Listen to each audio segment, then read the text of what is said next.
Troy Rosario, nagsigurado na. Desidido Barangay Ginebra. And Paul Harris, suportado ang ginawa ng PBA na kakaiba na di mo basta-basta makikita sa ibang liga. Ano nga ba ito?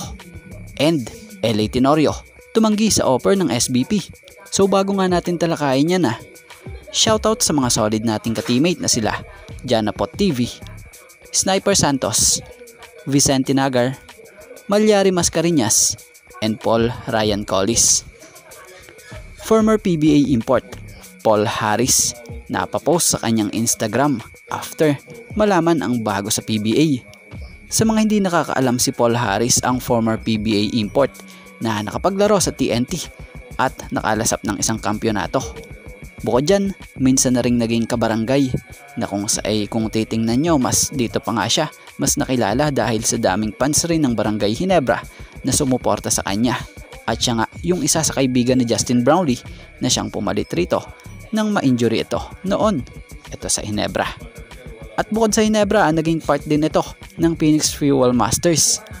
So sa ngayon, si Paul Harris ay biglang nagparamdam nga sa PBA na kung sa kanyang Instagram post ay pinakita nito ang pagsuporta sa bagong 4-point line ng PBA.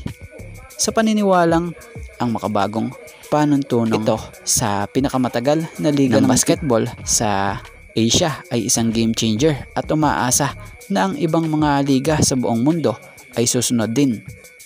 At malipat naman tayo kay PBA star, guard, and former Gilas Pilipinas national team player LA Tenorio.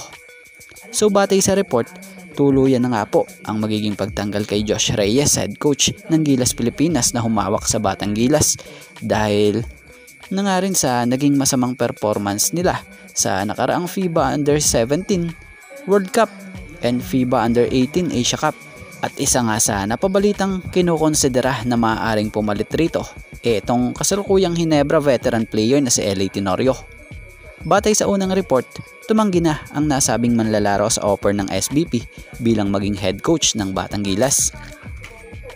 Pero magpahanggang ngayon umaasa pa din ang SBP na mapapapayag pa nila ito dahil balitang susubok muli o pera nito at kumbinsihin para sa nasabing posisyon.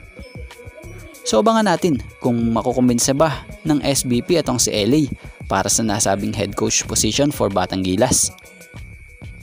At about naman rito sa patungkol kay Troy Rosario. Ayon sa post na FB page nitong si Barangay Ginebra San Miguel, credit po, nakasaad nga rito. Report, Ginebra aims to acquire Troy Rosario. Barangay Ginebra is reportedly interested in Blackwater Bossing's big man Troy Rosario, who will become unrestricted free agent after the PBA Governors Cup. In addition to his current team, San Miguel and TNT are also eyeing for his services. So yun nga, dahil matatapos na at magiging unrestricted free agent na nga si Troy Rosario, balita'y layunin na makuha ng Ginebra itong si Troy dahil sa kakulangan nga po ng frontline ng Barangay Ginebra dahil sa pagkakatrade kay Sistand kung ang nakapalit nga nito ay kasalukuyang injury ngayon na si Isaac Go. So talaga naman kung titingnan mo, mas kakailanganin talaga ngayon ng frontline ng Barangay Ginebra dahil pag wala sa loob si Japet, biglang liit ng lineup nila.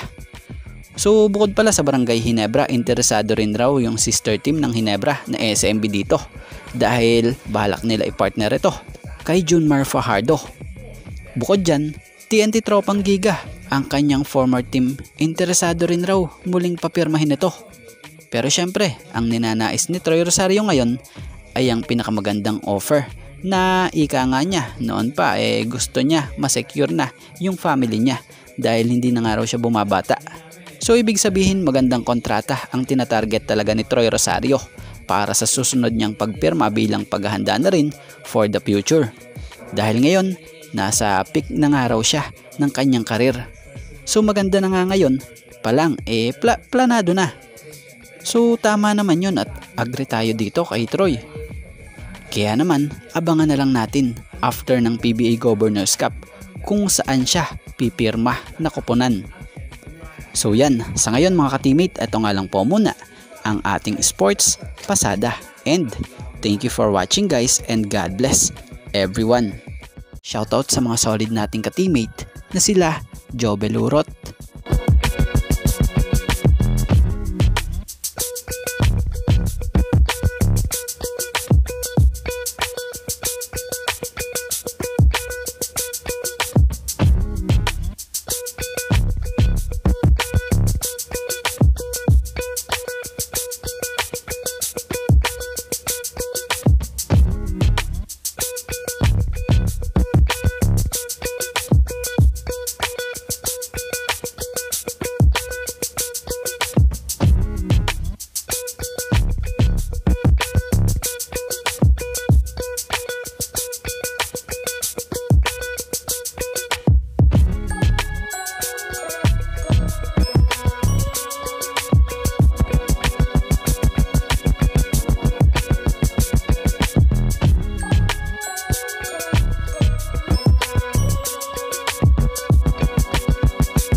Vicente Nagar,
Ranzo Aras,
Lindan Anwu,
and Jan Scotty Manese.